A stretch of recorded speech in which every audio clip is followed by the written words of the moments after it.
So I'll be showing you how to connect a 3.5mm headphone jack to your JBL Charge 6.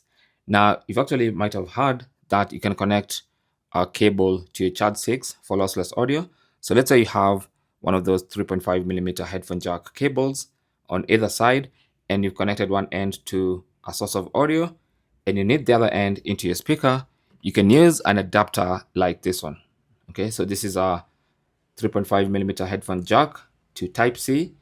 And so with the other end of this cable connected to your source of audio, like a computer, you can now plug in this to the adapter and then hold the play button.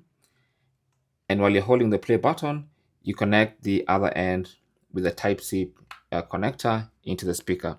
And then now you can get your lossless audio either from your TV or from your computer. Thanks for watching. Don't forget to like and subscribe. And if you have any comments or questions, talk to us in the comment section. Good luck.